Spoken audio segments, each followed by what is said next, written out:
ওরে আবু মাহজুরা, কেমন দেখা যায় তোমারে, তুমি সামনের চুল কাটো না কেন? আবু মাহজুরা বলে, আমি হাঁটু গেড়ে পেয়ারা নবীর সামনে বসেছিলাম, আমার এই মাথার চুলের মধ্যে মুবারক হাত লাগিয়ে বিশ্বনবী নিজে আমাকে আজানের প্রতিটা বাক্য শিক্ষা দিয়েছেন। বিশ্বনবীর মোবারক হাত, পবিত্র হাত আমার মাথার চুলের যেই জায়গায় লেগেছে, আমি চাই ওই চুলগুলা নিয়ে আমি আমার কবরের ভিতরে যাব। সাইয়েদনা আবু মাহজুরা রাদিয়াল্লাহু তাআলা আনহু ইন্তেকালের আগের পর্যন্ত মাথার সামনের চুলগুলা কাটে নাই। আজারি সাহেবের আগমন আদ্দিন ফাউন্ডেশনের পক্ষ থেকে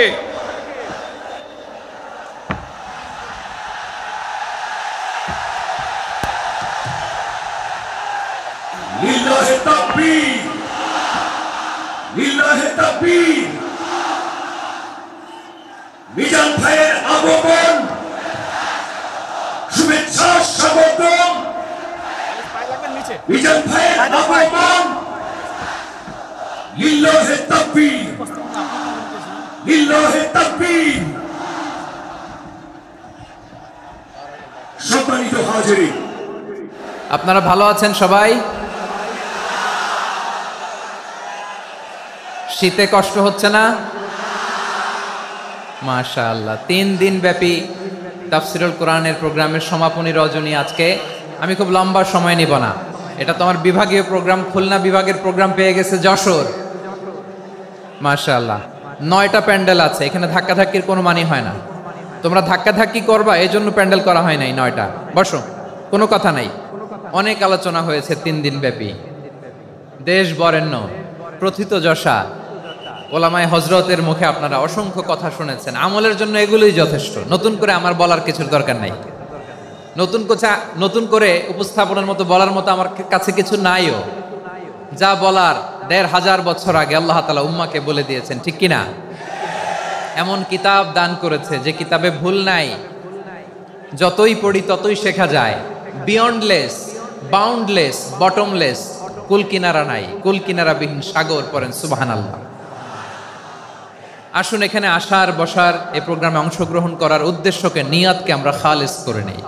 আজকে আমরা যা শুনবো শিখবো আমলের নিয়তে শুনবো, ঠিক কিনা বলেন?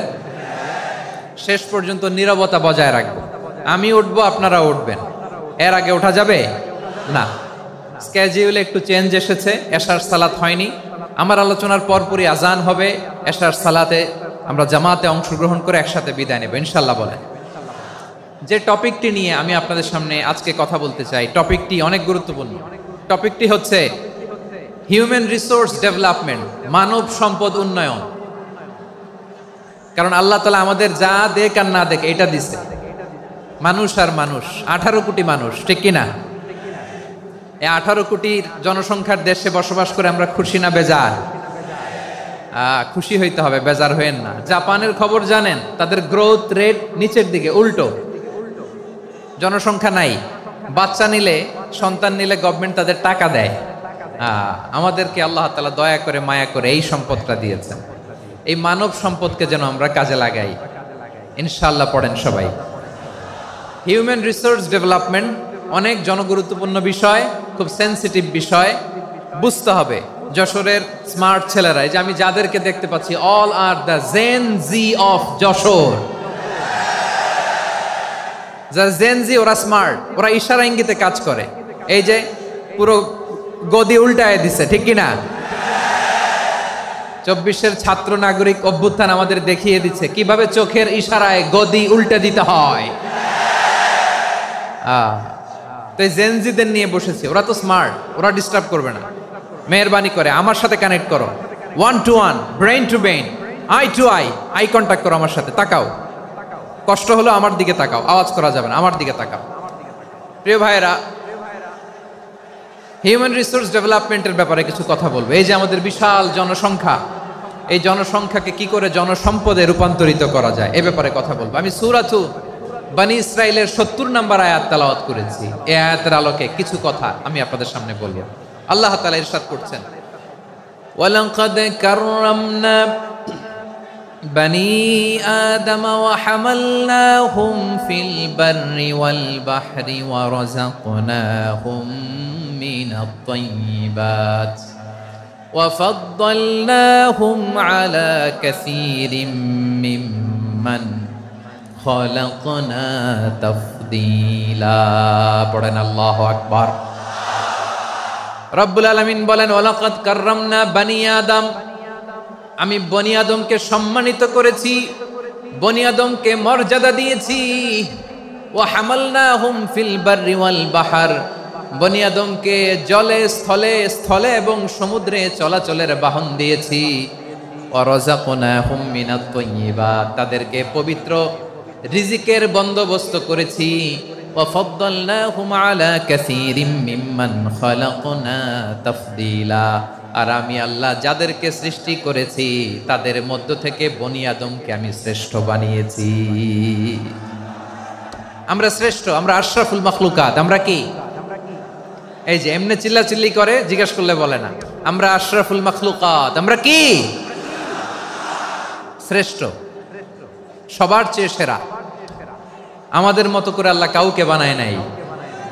দুই পায়ে ভর করে শির দ্বারা এরকম স্ট্যান্ড রেখে মাথা উঁচু করে দাঁড়াতে পারে এরকম কোন প্রাণী পৃথিবীতে আছে? এজন্য আল্লাহ বলেন ওয়ালাকাদ কাররামনা বানি আদম, আমি বনি আদমকে সম্মানিত করেছি, তাদেরকে আমি মর্যাদা দিয়েছি। তাদেরকে আমি যত মর্যাদা দিয়েছি আমার কোন সৃষ্টিকে এত মর্যাদা দেই নাই। পড়েন সুবহানাল্লাহ।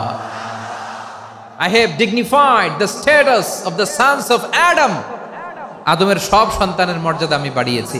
আল্লাহ এখানে বলেননি ওয়ালাকাদ কাররামনাল মুমিনিন, আমি মুমিনের মর্যাদা বাড়িয়েছি, বলেছেন? আল্লাহ এখানে বলেন নাই ওয়ালাকাদ কাররামনাল মুসলিমিন, আমি মুসলিমের মর্যাদা বাড়িয়েছি। আল্লাহ বলেছেন ওয়ালাকাদ কাররামনা বানি আদম, আমি বনি আদমের সম্মান বাড়িয়েছি। হোক সে মুমিন কিংবা কাফের, মুসলিম কিংবা মুশরিক, আস্তিক কিংবা নাস্তিক, আরব কিংবা অনারব, যেই হোক না কেন আদম সন্তান সবগুলার মর্যাদা বাড়ায় দিয়েছে কে? সবার মর্যাদা আল্লাহ বাড়িয়েছে। মানুষ হিসেবে মর্যাদা, বিশ্বনবী সাল্লাল্লাহু আলাইহি ওয়াসাল্লাম ইহুদির লাশ দেখে দাঁড়িয়ে গেলেন। কার লাশ? আমার যশোরের ভাইয়েরা আওয়াজ করে বলুন, কার লাশ? ইহুদির লাশ দেখে দাঁড়ায় গেলেন। সাহাবারা বললেন ইয়া রাসূলুল্লাহ, আপনি দাঁড়ালেন যে, এটা তো ইহুদির লাশ। বিষ্ণু বললেন আওয়ালাইসাত নাফসান, এটা কি মানুষ নয়? এটা হোক ইহুদি হোক খ্রিস্টান, এটা তো মানুষ। আমি মানুষ দেখে দাঁড়িয়েছি। আই স্যালিউট দ্য হিউম্যানিটি, আমি মানবতাকে সম্মান করেছি। পড়েন সুবহানাল্লাহ। তাহলে এই জমিনে মানুষের মর্যাদা বেশি, হোক আস্তিক হোক নাস্তিক, হোক মুমিন কিংবা কাফের। আদমের সন্তান হলে, মানুষ হলেই তার মর্যাদা বাড়িয়েছে কে? আমার কলিজার টুকরা যশোরের ভাইয়েরা, মানুষের মর্যাদা আল্লাহ এত বাড়িয়েছেন। মানুষ জীবিত থাকলেও যেমনি মর্যাদাবান, মরে গেলেও মর্যাদাবান। সুবহানাল্লাহ পড়েন। মানুষ মরে গেলে এই ডেড বডিটা কি হয়? পচে যায়, গলে যায়, মাটির সাথে মিশে যায়। তাই বলে আপনি ডেড বডির সাথে যাচ্ছে তাই করতে পারবেন না? পারবেন? কেউ যদি অন্যায় করে তাকে যদি আপনি শাস্তির আওতায় আনেন, যা মনে চায় করতে পারবেন না। তারা আগুন দিয়ে পোড়াতে পারবেন না, নাক কাটতে পারবেন না, কান কাটতে পারবেন না, অঙ্গ বিকৃতি করতে পারবেন না। কারণ মানব জাতির মর্যাদা স্বয়ং দিয়েছে কে? ডেড বডি পচে যাবে, গলে যাবে। তারপরে ইসলাম বলে না, খবরদার, এই মরা লাশটারও একটা মর্যাদা আছে না নাই? ইসলাম বলে এই লাশটা গলে যাবে, পচে যাবে, কিন্তু এটার অমর্যাদা করো না। কর্পূর দিয়ে, খেজুর পাতা দিয়ে, এটাকে ওয়ার্ম ওয়াটার দিয়ে, গরম পানি দিয়ে ধৌত করো। সাদা শুভ্র ধবধবে কাপড় দিয়ে লাশটাকে তুমি কাভার করো। তারপরে খাটিয়ার মধ্যে লাশটাকে রেখে বিশাল একটা প্রোগ্রাম করো, একটা ফিউনারাল প্রোগ্রাম করো। ওই প্রোগ্রামের ডানে বায়ে পেছনে লাশটারে রাখলে হবে না, প্রোগ্রামের একেবারে সামনটাতে তুমি লাশটাকে রাখো। সুবহানাল্লাহ। একটা ফিউনারাল প্রোগ্রাম করতে হবে, তাকে শেষ বিদায় জানাতে হবে, যেটাকে আমরা জানাজা বলি। কি বলি? জানাজা মানে মাইয়েতের জন্য দোয়া, তার জন্য দোয়া করা হয়। তাকে একটা সিস্টেমেটিক অর্ডারে কবরে রাখা হয়, সুন্দরভাবে সেটাকে কবরস্থ করা হয়, মাটি দেয়া হয়, পানি দেয়া হয়। তার মানে মরে গেলেও মানুষের সম্মান বাড়ায় দিয়েছে কে? এজন্য আল্লাহ বললেন ওয়ালাকাদ কাররামনা বানি আদম, বনি আদমের সম্মান মর্যাদা আমি আল্লাহ বাড়িয়ে দিয়েছি। মানুষের সম্মানে তুমি কখনো আঘাত করো না, ঠিক কিনা? তাহলে ভাই, প্রথম মেসেজ হচ্ছে the first and foremost message tonight to the people of জাসর। আল্লাহ বলেন, I have dignified the status of son of Adam. আমি বনি আদম সবার মর্যাদা বাড়িয়ে দিয়েছি, হোক আস্তিক নাস্তিক, হোক কাফের কিংবা মুশরিক, তার মর্যাদা বাড়াই দিছে কে? যখন বন্যা হয় আমরা ত্রাণ নিয়ে যাই, আমরা শুধু মুসলমানদেরকে ত্রাণ দেই নাকি? হ্যাঁ, আমরা মুসলমানকেও দেই, অমুসলমানকেও দেই, হিন্দুকেও দেই, বৌদ্ধকেও দেই। যেখানেই মানবতা বিপন্ন সেখানে ইসলামের হেল্পিং হ্যান্ড আছে না নাই? সুবহানাল্লাহ, কি দিন আমরা পেয়েছি, কি বিধান আমরা পেয়েছি। ওয়ালাকাদ কাররামনা বনি আদম, আমি বনি আদমকে সম্মানিত করেছি। এরপর আল্লাহ বললেন, ওয়া হামালনাহুম ফিল বাররি ওয়াল বাহর, মানুষকে স্থলে এবং সমুদ্রে চলাচলের বাহন আমি দিয়েছি। স্থলে কিভাবে চলবে, জলে কিভাবে চলবে, এই বাহনের ব্যবস্থা করেছে কে? এই জেনজি, এই স্যামড়া, ইরাম করতেছো কিসের জন্য? হ্যাঁ, ইরাম করলে চলবি? হ্যাঁ, বস বস বস বস, আওয়াজ করতেছো কেন? দিবা না, কথা বলতে দিবা না আমাকে? তো এইটা বুঝি তোমাদের ভালোবাসার নমুনা? তোমাদের ভালোবাসার কারণে যদি আমি কোথাও দাঁড়াতেই না পারি, কোথাও বসতে না পারি, কোথাও দুটা কথা বলতে না পারি, এই ভালোবাসা দিয়ে কি হবে আমার? বরং ঘামতে ঘামতে ঘর্মাক্ত হব, রক্তাক্ত হব। কিন্তু সেন্ট্রাল থেকে, সেন্ট্রালি যে ইনস্ট্রাকশন আসবে, সেই ইনস্ট্রাকশনের এক চুল আমরা ডানে বায়ে যাব না। এইটা গণজাগরণের জন্য এইটা দরকার, ইসলামী বিপ্লবের জন্য এইটা দরকার। তো আধা ঘন্টা ধরে যদি তোমাদেরকে থামানোই না যায়, এই লস্কর দিয়ে আমি কি করব? আল্লাহর ওয়াস্তে নো নো নো স্লোগান, চুপচাপ একেবারে আমার দিকে তাকাও। আল্লাহ বললেন, ওয়া হামালনাহুম ফিল বাররি ওয়াল বাহর, জলে স্থলে আমি চলাচলের যানবাহনের ব্যবস্থা করেছি। আমরা স্থলে ঘোড়ার উপরে চড়ি, উটের উপরে চড়ি, গাড়ির উপরে চড়ি। এই যে গাড়ির ইঞ্জিন বানাইছি আমরা, এটার মেধা দিয়েছে কে? আবার সাগরের মধ্যে আমরা নৌযান, জলযান, বড় বড় জাহাজ দিয়ে এক মহাদেশ থেকে আরেক মহাদেশ যাই, এক দেশ থেকে মালামালগুলো আরেক দেশে পাঠাই। সাগরের ভেতরে নৌকাগুলোরে ধরে রাখলো কে? ওয়াল ফুলকিল্লাতি তাজরি ফিল বাহরি বিমা ইয়ানফাউন নাস, মানুষের উপকার আছে এরকম সরঞ্জামাদি নিয়ে সাগরের উপরে বিশাল বিশাল জলযানগুলো চলে। এগুলো ডুবে যায় না, কাত হয়ে যায় না, পড়ে যায় না। এগুলোকে স্থিতিস্থাপকতাকে ঠিক করে রাখলো কে? আপনারা জাহাজ দেখেছেন? জাহাজ, হ্যাঁ, বাড়ি চট্টগ্রাম হইলে দেখতে পারতেন, দেখছেন? বিশাল বিশাল জাহাজ, বিশাল জাহাজ মালামাল নিয়ে এক মহাদেশ থেকে আরেক মহাদেশে যায়। গত মাসে আমার জাপান সফর ছিল। এই যে বাংলাদেশে যে গাড়িগুলো চালান, বেশিরভাগ গাড়ি আসে কিন্তু জাপান থেকে। হাজার হাজার গাড়ি একটা জাহাজ বহন করতে পারে, হাজার হাজার গাড়ি। এটাতে সাগরের মধ্যে ভাসাইলো কে? সবাই বলুন, ভাসালো কে? হাজার হাজার গাড়ি নিয়ে জাপানিজ গাড়িগুলো আমাদের চট্টগ্রামের এয়ারপোর্টের বন্দরে ভিড়ে। যুক্তরাষ্ট্রে আমি দেখেছি বিশাল বিশাল জাহাজ। আপনারা টাইটানিক জাহাজের নাম শুনেছেন? টাইটানিকেরও 8 গুণ 10 গুণ বড়। সুবহানাল্লাহ কইবেন না? টাইটানিক জাহাজের 8 গুণ 10 গুণ বড় একটা জাহাজ আছে, আইকন অফ দ্য সি, আমি দেখে এসেছি। রয়্যাল ক্যারিবিয়ান দেখে এসেছি। সাগরের সামনে জেটিতে যখন দাঁড়ালাম, জাহাজটা যখন যায়, আমার মনে হচ্ছে একটা শহর, গোটা শহর, the entire city is floating on the water. পুরো একটা শহর মনে হয় পানির উপর দিয়ে ভেসে যাচ্ছে। পড়েন সুবহানাল্লাহ। এই যে আইকন অফ দ্য সি, এই ক্রুজ, এই জাহাজটা, এটার ভিতরে স্টেডিয়াম আছে। কিসের ভিতরে স্টেডিয়াম? কথা বুঝে নাই বোধহয়। স্টেডিয়াম কিসের ভিতর?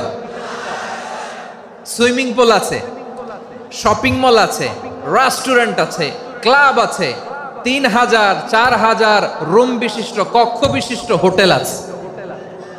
এই সবগুলোর নিয়ে এগুলো চলে সাগরের এই দোলার মধ্যে, জলোচ্ছ্বাসের মধ্যে। এই সাগরের ভেতরে এই জাহাজগুলোর ভাষায় রাখছে কে? সূরা আর রহমানে আল্লাহ তাআলা বললেন, ওয়ালাহুল জাওয়ারিল মুনশাআতু ফিল বাহরি কাল আ'লাম ফাবিআইয়ি আলা, সবাই পড়েন ফাবিআইয়ি আলাই রাব্বিকুমা তুকাযযিবান। পাহাড় সম বড় বড় জাহাজগুলো মাল বোঝাই করে সাগরের মধ্যে ভেসে বেড়ায়, এগুলো দিয়ে মালামাল বহন করা যায়। মানুষরা এক দেশ থেকে আরেক দেশে যায়, এই জাহাজগুলোর সাগরের ভেতরে ভাসায় রাখলো কে? এই আয়াতের ভেতরে আল্লাহ তাআলা সূরাত বনী ইসরাঈলের এই চমৎকার আয়াতের ভেতরে আল্লাহ তাআলা বেসিক্যালি মানব জাতির প্রতি তার 4টি স্পেশাল অনুগ্রহের কথা বলেছেন। কয়টি? 2টা বলে ফেলছি। 1 নাম্বার ওয়ালাকাদ কাররামনা বনী আদম, আমি বনী আদমের সম্মান বাড়াইছি। নাকি মুসলমানদের? নাকি মুসল্লিদের? কার সম্মান বাড়িয়েছি? বনী আদমের। তাহলে human dignity, the first part of the verse talks about the human dignity. 2 number অংশ আল্লাহ তাআলা বললেন ওয়া হামালনাহুম ফিল বাররি ওয়াল বাহর, স্থলে এবং সমুদ্রে আমি তাদের জন্য চলাচলের বাহন দিয়েছি। সুবহানাল্লাহ। তার মানে smooth movement on land and sea, জলে এবং স্থলে যাতে আমরা স্মুথলি মুভ করতে পারি আল্লাহ তাআলা দিয়েছেন। 3 নম্বরে আল্লাহ তাআলা বললেন ওয়া রাযাকনাহুম মিনাত তাইয়্যিবাত, মানুষের জন্য আমি পবিত্র রিজিকের ব্যবস্থা করেছি। জলে এবং স্থলে যত প্রাণী আছে সবগুলা প্রাণীকে রিজিক দেয় কে? আমাদেরকে রিজিক দেয় কে? সাগরের মাছগুলোকে, বড় বড় তিমি মাছগুলোরে রিজিক দেয় কে? বাতাসের মধ্যে ভেসে বেড়ানো বড় বড় পাখিগুলো, স্ক্যান্ডিনেভিয়ান কান্ট্রি থেকে লক্ষ লক্ষ কোটি কোটি পাখিগুলো যে এক দেশ থেকে আরেক দেশে ট্রান্সফার হয়, এগুলোর রিজিক দেয় কে? রব্বুল আলামিন বলেন ওয়ামা মিন দাব্বাতিন ফিল আরদি ইল্লা আলাল্লাহি রিজকুহা ওয়া ইয়ালামু মুস্তাকাররাহা ওয়া মুস্তাওদাআহা কুল্লুম ফি কিতাবিম মুবিন। আল্লাহু আকবার। রব্বুল আলামিন বলেন ভূপৃষ্ঠে বিচরণশীল যত প্রাণী আছে সব প্রাণীগুলোকে আমি আল্লাহ আমার নিজের কুদরতে রিজিকের বন্দোবস্ত করি। এই প্রাণীগুলো কোথায় থাকে, কোথায় যায়, সব জায়গায় আমি রিজিক পৌঁছে দেই। রিজিক কেউ দিতে পারে না, রিজিকের মালিক কে? রিজিকের মালিক তিনি আল্লাহ।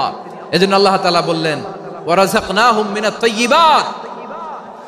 এরপর আল্লাহ বললেন ওয়া ফাদ্দালনাহুম আলা কাসীরিম মিম্মান খালাকনা তাফদীলা।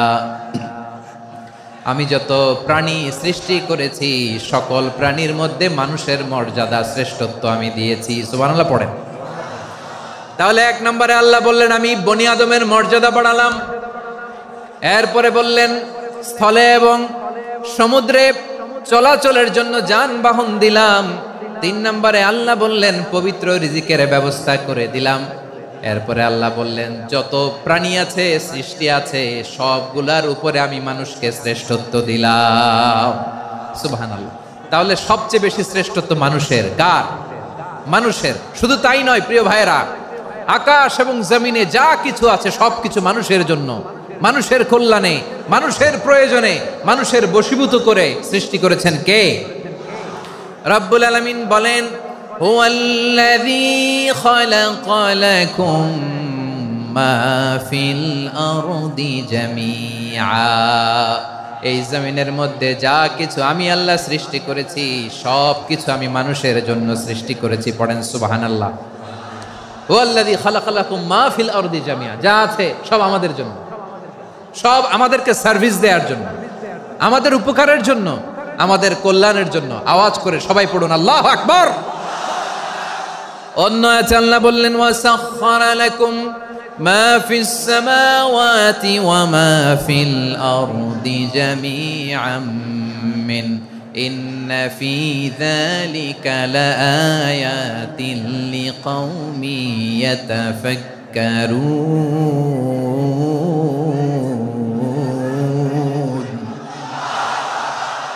প্রথমে আয়াতে আল্লাহ বললেন জমিনে যা আছে সব তোমাদের কল্যাণে আমি সৃষ্টি করলাম। এরপরে আল্লাহ বললেন, আকাশেও যা আছে সব তোমাদের জন্য সৃষ্টি করলাম, তোমাদের অনুগত বানায় দিলাম। পড়েন সুবহানাল্লাহ। মানুষের কি ব্রেইন দেখেন, মানুষ জমিন ছেড়ে আকাশে চলে যায়। পাখি দেখে মানুষের শখ হলো, পাখি যেহেতু উঠতে পারে আমরাও পারবো। অরবিল রাইট, উইলবার রাইট, দুই ভাই মিলে আঁকাঝোঁকা করতে করতে করতে করতে প্লেন বানায় ফেললো। কোন সুবহানাল্লাহ। এখন পাখিও ওরে, আমরাও ওরি। এরপরেই মানুষের কৌতূহল থামে না এখানে, মানুষ চলে গিয়েছে চাঁদে। কোথায় গেছে? এখন কিন্তু চাঁদে জমি বিক্রি হয় জানেন। পৃথিবী নিয়ে মারামারি শেষ, রাশিয়া আমেরিকা এখন ধরছে চাঁদ আর মঙ্গল গ্রহ। এখন চাঁদে জমি বিক্রি হয়, মঙ্গলে জমি বিক্রি হয়। এই চাঁদ, মঙ্গল, বৃহস্পতি, শনি সব আল্লাহ তাআলা আমাদের জন্য বানিয়েছেন। সুবহানাল্লাহ পড়েন। মানুষ সাগরের উপরে চড়ে, শূন্যে ভেসে বেড়ায়, পাহাড় কেটে সুড়ঙ্গ বানায়, টানেল বানায়। মানুষ ব্রডব্যান্ডের লাইন নিয়ে যায় সাগরের ভেতর দিয়ে, এক দেশ থেকে আরেক দেশে, এক মহাদেশ থেকে আরেক মহাদেশে। সুবহানাল্লাহ পড়েন। তার মানে গোটা বিশ্বের সব কিছুর উপরে control, superiority over all creatures, সব কিছুর উপর কন্ট্রোল, মনিটরিং, নিয়ন্ত্রণ, এটা প্রতিষ্ঠা করে দিয়েছে কে? এজন্যই মানুষের শ্রেষ্ঠত্ব। ওয়ালাকাদ কাররামনা বানি আদম, আমি বনি আদমের সম্মান বাড়িয়েছি, মর্যাদা আমি বাড়িয়ে দিয়েছি এই কারণে, কারণ মানুষ সবকিছুর উপর নিয়ন্ত্রণ নিতে পারে। মানুষকে নিয়ে এই কোরআনের সব আলোচনা, মানুষকে নিয়ে এই কোরআনের সব। তাই কোরআনের কেন্দ্রীয় আলোচ্য বিষয় হচ্ছে মানুষ। কোরআনের কেন্দ্রীয় আলোচ্য বিষয় কি? যশোরের ভাইয়েরা বুঝে থাকলে সবাই বলবেন, কোরআনের কেন্দ্রীয় আলোচ্য বিষয় কি? এই যে আমি মূল আলোচনায় যাচ্ছি এখন। কেন মানুষ কোরআনের কেন্দ্রীয় আলোচ্য বিষয়? এই যে ভাইয়েরা, এই যে হাত জোর করে, এই যে Jessore Gen Z, the smart people of Jessore, হাত জোর করে বলতেছে, হাত জোর করে তোদের কাছে আল্লাহর দোহাই লাগে, স্টপ স্টপ। শুরুতে একবার বলেছে, জায়গা না হলে আস্তে আস্তে ধাক্কা দিবা, সামনে না পিছনে, দিয়ে দিয়ে বেরোয় চলে যাও। এলইডিতে দেখো, এই যে এই যে আল্লাহর ওয়াস্তে জায়গা না হলে ওইদিকে যাও। কোরআনের মাহফিলে বিশৃঙ্খলা, এটা কাফিরদের আলামত। কাফিররা শীষ দিত, শীষ। বিশ্বনবী কোরআনের তাফসির করলে কাফিররা শীষ দিত আর ক্ল্যাপিং করত, হুইসেল এন্ড ক্ল্যাপিং। তো আমরা কি এখানে বিশৃঙ্খলা করতে আসছি? তো বারবার থামানো লাগে কেন? কোনো আওয়াজ হবে না, বললাম তো, স্টপ। আওয়াজ করে বলুন, কোরআনের কেন্দ্রীয় আলোচ্য বিষয় কি? সবাই বলেননি। এতগুলো মানুষ উত্তর দিলে এতটুকু আওয়াজ হয়, অন্তত আমি বিশ্বাস করি না। যশোর, আওয়াজ করে বলো, কোরআনের কেন্দ্রীয় আলোচ্য বিষয় কি? মানুষ। এই মানুষ কোরআনের কেন্দ্রীয় আলোচ্য বিষয়। মানুষকে আল্লাহ স্বাধীনতা দিয়েছেন। ফামান শাআ ফালইউমিন ওয়া মান শাআ ফালইয়াকফুর। চাইলে মুমিন হতে পারো, চাইলে কাফের হতে পারো, তোমার ইচ্ছা। তবে জেনে রাখো, মুমিন হলে পাবা জান্নাত, কাফির হলে পাবা জাহান্নাম। নাও দ্য ডিসিশন ইজ ইয়ার্স। সিদ্ধান্ত তোমার, জান্নাতে যাবা না জাহান্নামে যাবা। যশোরের ভাইয়ের আওয়াজ করে বলুন, কই যেতে চান, জান্নাতে না জাহান্নামে? ডান দিকে না বাম দিকে? ডানপন্থী না বামপন্থী? চিল্লা চিল্লি না চুপচাপ? চুপচাপ কয়ে আবার চিল্লাচিল্লি শুরু করে দিচ্ছে। মাশাআল্লাহ। তাহলে কোরআনের কেন্দ্রীয় আলোচ্য বিষয় মানুষ। আমার সাথে থাকতে হবে, তোমাদেরকে নিয়ে আমি আলোচনা শেষ পর্যন্ত যাব। অনেক গুরুত্বপূর্ণ কথা বাকি আছে, আমাকে সহযোগিতা করতে হবে। মাশাআল্লাহ, এই তো ঠান্ডা হয়েছে। হ্যাঁ, ঠিক আছে ঠিক আছে ঠিক আছে। মানুষকে আল্লাহ এত স্বাধীনতা দিয়েছেন, মানুষ চাইলে অনেক ভালো হইতে পারে। ভালোর রাস্তাও খোলা, খারাপ হওয়ার রাস্তাও খোলা। ভালো হইলে মানুষ অনেক ভালো, খারাপ হইলে অনেক খারাপ। ভালো হইলে সবচেয়ে ভালো, খারাপ হইলে সবচেয়ে খারাপ। এজন্য সিদ্ধান্ত আপনাকে নিতে হবে। আল্লাহ তাআলা বলছেন, লাকাদ খালাকনাল ইনসানা ফি আহসানি তাকওয়িম সুম্মা রাদাদনাহু আসফালা সাফিলিন। আমি মানুষকে অনেক সুন্দর অবয়বে, সুন্দর আকৃতিতে সৃষ্টি করেছি। তার শুধু চেহারার ডিজাইনটাই সুন্দর নয়, তার ব্রেনটা বড্ড সুন্দর, তার মানসিকতা বড্ড সুন্দর, তার সৃজনশীলতা বড্ড সুন্দর। পড়েন সুবহানাল্লাহ। আমাদের চেহারা, অবয়ব, ডিজাইন যে সুন্দর তা না, আমাদের ব্রেনটা অনেক সফিস্টিকেটেড ব্রেন। অনেক সফিস্টিকেটেড। এই 1.5 কেজি ব্রেন ইউজ করে মানুষ গোটা বিশ্বে সভ্যতা বিনির্মাণ করেছে, ঠিক কিনা? এই ব্রেন আল্লাহ তাআলা আমাকে দিয়েছে। এটারে কাজে লাগালে, আপনার 6 সেন্স কাজে লাগালে আপনি অনন্য মানুষ হয়ে উঠবেন, মহামানবে রূপান্তরিত হবেন।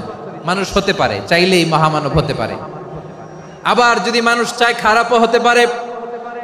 আল্লাহ বললেন শুধু ভালোই না, ভালো হতে চাইলে অনেক ভালো তুমি হতে পারো, আবার খারাপ হতে চাইলে অনেক খারাপ তুমি হতে পারো। সুম্মা রাদাদনাহু আসফালা সাফিলিন।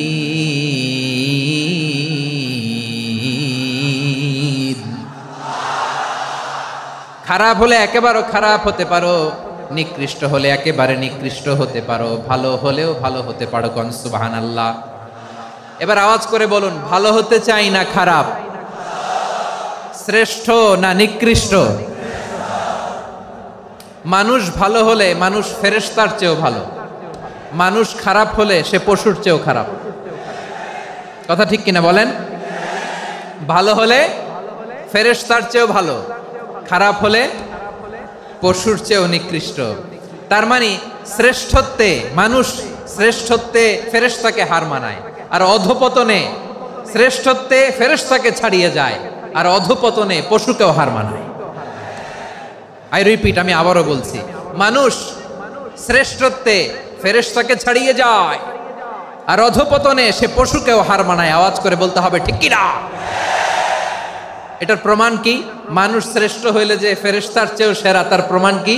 আল্লাহ তাআলা বলছেন, ওয়া ইয কুলনা লিল মালাইকাতি ইসজুদু লি আদম ফাসাজাদু ইল্লা ইবলিস আবা ওয়াস্তাকবারা ওয়া কানা মিনাল কাফিরিন। আল্লাহ বলেন, স্মরণ করো সে সময়ের কথা যখন আমি ফেরেশতাদেরকে বললাম, ও ফেরেশতারা আদমকে সেজদা দাও। সব ফেরেশতারা সম্মান সূচক সেজদা আদমকে দিল, তারা আদমের জন্য সেজদায় লুটিয়ে পড়লো, একজন ছাড়া, তার নাম ইবলিস। আওয়াজ করে বলেন, তার নাম কি? সে অহংকার প্রদর্শন করলো, সে কাফের হয়ে গেল, বাকি সব ফেরেশতারা সেজদা দিল। সুবহানাল্লাহ। আবার আদম আলাইহিস সালামকে আল্লাহ জিজ্ঞেস করলেন, সব বলে দিল উত্তর, কিন্তু ফেরেশতাদেরকে একই প্রশ্ন জিজ্ঞেস করলেন, তারা উত্তর করতে পারে নাই। তার মানে এর মধ্য দিয়ে প্রমাণিত হয়, মানুষ ভালো হলে ফেরেশতার চেয়েও ভালো, ফেরেশতার চেয়েও মানুষের মর্যাদা বাড়িয়ে দিয়েছে কে? সব নূরের ফেরেশতা যখন মাটির আদমকে সেজদা দেয়, এটা প্রমাণ করে ফেরেশতার চেয়েও মানুষের মর্যাদা বাড়িয়ে দিয়েছে কে? তুমি মাটির আদমকে প্রথম সৃষ্টি করিয়া ঘোষণা করিয়া দিলে শ্রেষ্ঠ বলিয়া, তাই তো নূরের ফেরেশতা করে আদমকে সেজদা। ঠিক কিনা বলেন? তাই তো নূরের ফেরেশতা করে আদমকে সেজদা, সবার চেয়ে সম্মান দিলে মাটির আদমকে। আল্লাহু আল্লাহু তুমি জাল্লে জালালুহু, শেষ করা তো যায় না গে তোমার গুণগান। পড়েন না? পড়েন। আল্লাহু আল্লাহু তুমি জাল্লে জালালুহু, শেষ করা তো যায় না গে তোমার গুণগান। আল্লাহু আল্লাহু, আল্লাহু আকবার। আদমের মর্যাদা বেশি, মানুষের মর্যাদা বেশি, মানুষ শ্রেষ্ঠ, তার প্রমাণ নূরের ফেরেশতা মাটির আদমকে সেজদা করে। আওয়াজ করে বলেন ঠিক কি না? তাহলে মানুষ ভালো হলে ফেরেশতার চেয়ে ভালো, আবার মানুষ যদি খারাপ হয় সে পশুর চেয়েও খারাপ, অধপতনে পশুত্বকে হার মানায়। তার প্রমাণ, তার প্রমাণ কি? তার প্রমাণ হচ্ছে যশোরের ভাইরা দেখবেন পত্রিকায় নিউজ পেপারে মাঝে মাঝে এরকম দেখা যায়, এক মানুষ আরেক মানুষকে হত্যা করে 20 টুকরা করে বস্তার ভিতরে ভরেছে। আপনারা এই নিউজ পড়েন নাই না? দেখেন নাই? দেখছেন? মানুষ মানুষকে হত্যা করে কয় টুকরা? জোরে বলেন। এখানেই ক্ষান্ত হয় না, আবার কোথায় ভরছে? বস্তার ভেতরে। আচ্ছা, বুঝে থাকলে আওয়াজ করে বলেন, কোনদিন শুনছেন একটা হাতি আর একটা হাতিকে হত্যা করে 20 টুকরা করছে, এরপরে বস্তার ভিতরে ভরছে? হয়েছে? তাহলে দেখেন, মানুষ যদি খারাপ হয় সে পশুকেও হার মানায়। চিল্লায় বলো ঠিক কি না? এমনও দুশ্চরিত্র মানুষ আছে যার যার নজর থেকে 6 মাসের ছোট্ট মেয়ে থেকে শুরু করে 80 বছরের বৃদ্ধারাও নিরাপদ নয়। পশুকেও হার মানে। মানুষের ঘর জ্বালিয়ে পুড়ে মেসাকার করে দেয়, জনপদের পর জনপদ জ্বালায় দেয়, এরকম আছে না নাই? বোমা মেরে শহরগুলো উড়িয়ে দেয়। এই যে ইসরায়েল গাজার মধ্যে যে অ্যাটাক করেছে, এরা মসজিদ মানে নাই, মসজিদে বম ফেলেছে।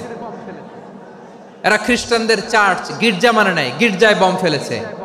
পৃথিবীর ইতিহাসে never happened in the history of the world that someone bombed on a hospital, on an ICU center.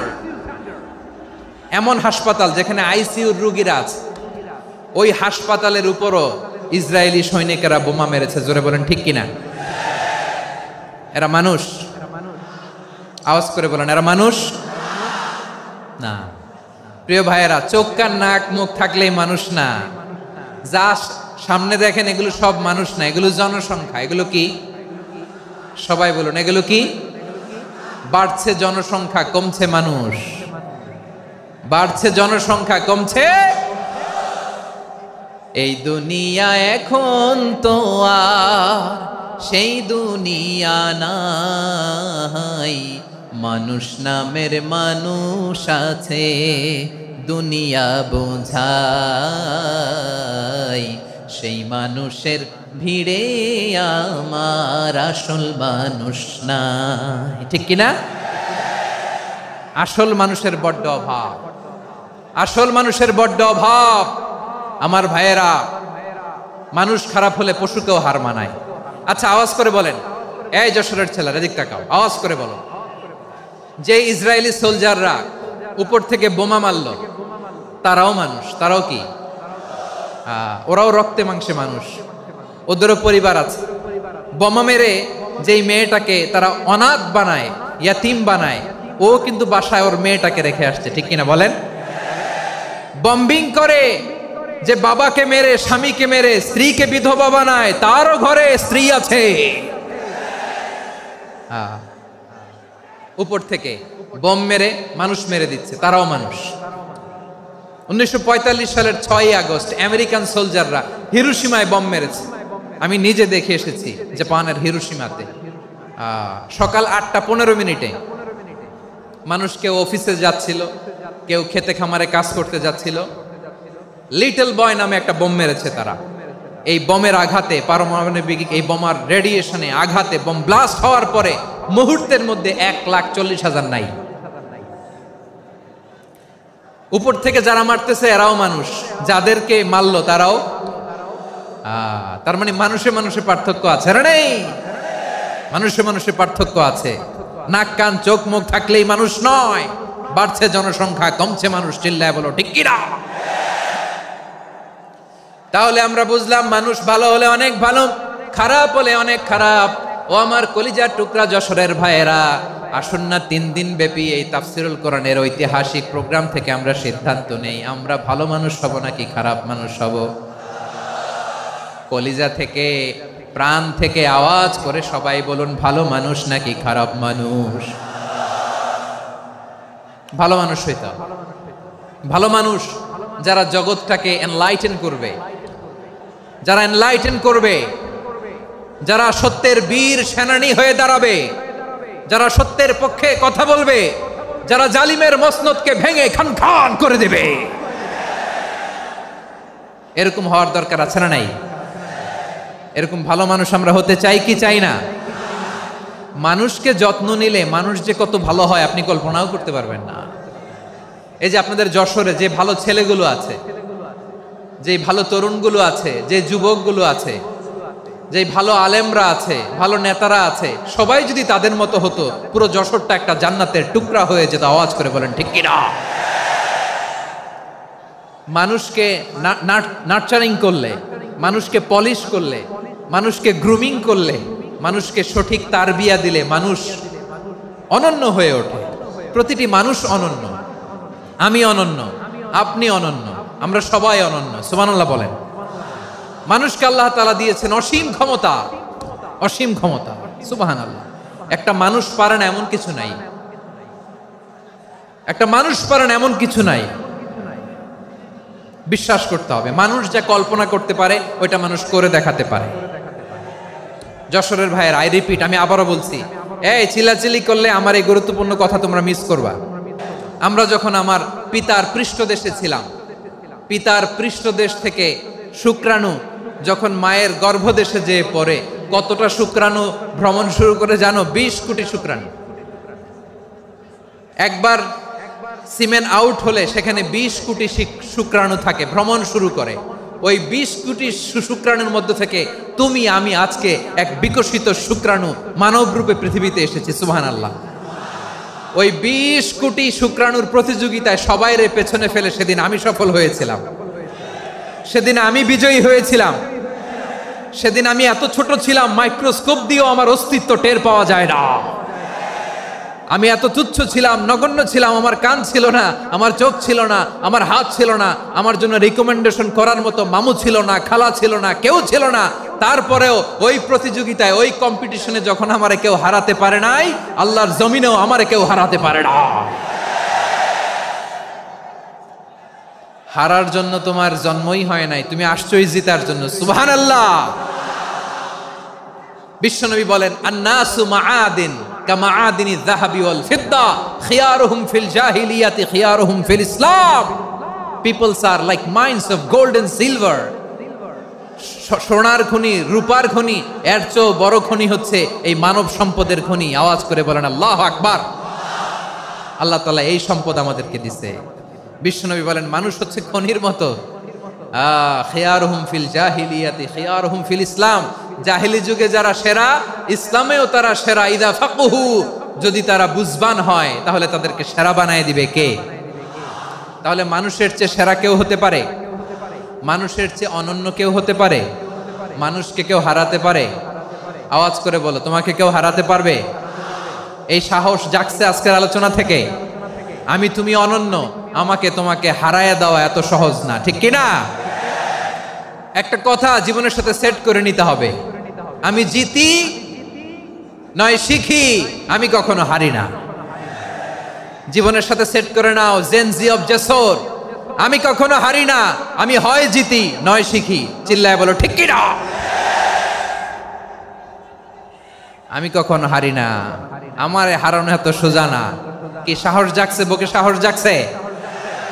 তাকবীর পড়ো, লিল্লাহে তাকবীর। তাহলে বিশ্বনবী বললেন, নাসু মাআদিন, মানুষ হচ্ছে খনি। এই ধাক্কা ধাক্কি, আমি জানি এগুলো ভালোবাসার ধাক্কা ধাক্কি, এজন্য আমি সহ্য করে নেই। এগুলো যে ভালোবাসার ধাক্কা ধাক্কি, এটা আমরা বুঝি। পৃথিবীর কোনো আইন, সিকিউরিটি প্রটোকল দিয়ে এটারে মানানো যাবে না,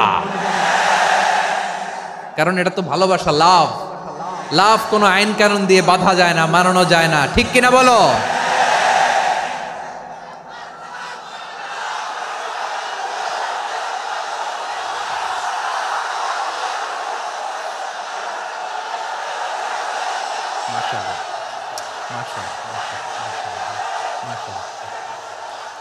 ঠিক আছে, বসুন বসুন বসুন।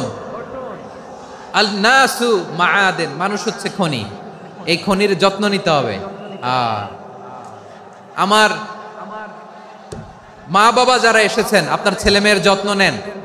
আপনার ছেলের মধ্যে যে কি পটেনশিয়াল আপনি জানেন না। আপনার এই ছোট্ট অবুজ ছেলেটাই আগামী দিনের শায়েখ আহমদুল্লাহ হবে। আপনার হেফজখানায় পড়া ওই ছোট্ট ছেলেটাই আগামী দিনের আল্লামা মামুনুল হক হবে। আপনার ওই ছেলেটা আমির হামজা হবে, আব্দুল হাই সাইফুল্লাহ হবে। এভাবে বড় বড় আলেম হবে, তারা যুগশ্রেষ্ঠ আলেম হবে। সেই একদিন এই বাংলাদেশের পার্লামেন্টে যে বক্তব্য দিয়ে যশোরের পক্ষে কথা বলবে।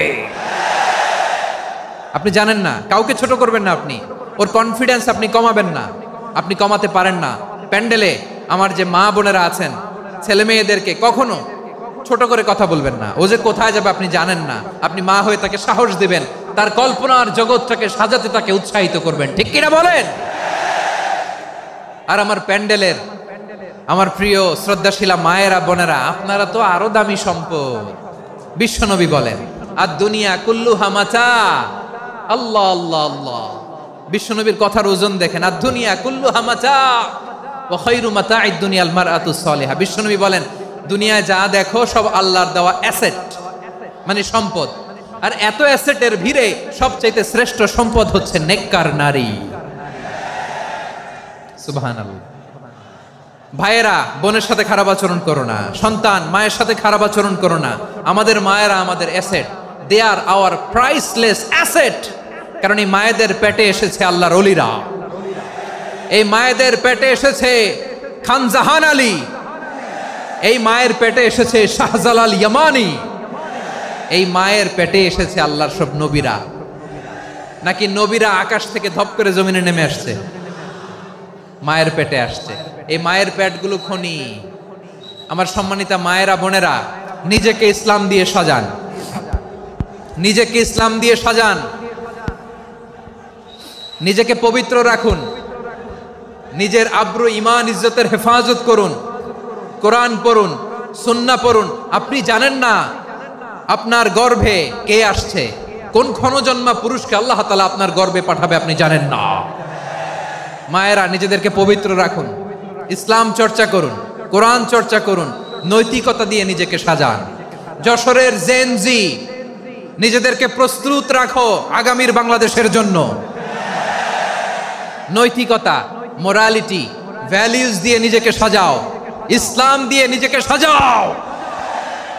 কারণ আগামীর বাংলাদেশ ইসলামের বাংলাদেশ। বাংলাদেশের আসল পরিচয় ইসলাম। বাংলাদেশের আসল পরিচয় কি? সবাই বলে না। বাংলাদেশের আসল পরিচয় কি? এই ইসলাম নিয়ে আমরা সংসদ ভবন সাজাবো, রাজি আছি না নাই? শেকড় ভুলে যাওয়া যাবে না। আমরা ধাপে ধাপে শারিয়া আইনের দিকে যাব ইনশাআল্লাহ, কিন্তু জঙ্গিবাদ দিয়ে নয়, কট্টরপন্থা দিয়ে নয়। আমরা ইন্টেলেকচুয়ালি, গ্রাজুয়ালি, ধাপে ধাপে শারিয়া আইনের দিকে মুভ করব ইনশাআল্লাহ। বলো লিল্লাহি তাকবীর। এদেশের আসল পরিচয় সবাই বলে না, আওয়াজ করে, এদেশের আসল পরিচয়। এদেশে আজান শুনে সূর্য ওঠে শহর গ্রামে, এদেশে আজান শুনে সূর্য ডুবে সন্ধ্যা নামে, এদেশে সকল কাজে সবাই বলে বিসমিল্লাহ, এদেশে ভালো কিছু দেখে শুনে হাসি মুখে সবাই বলে মাশা আল্লাহ।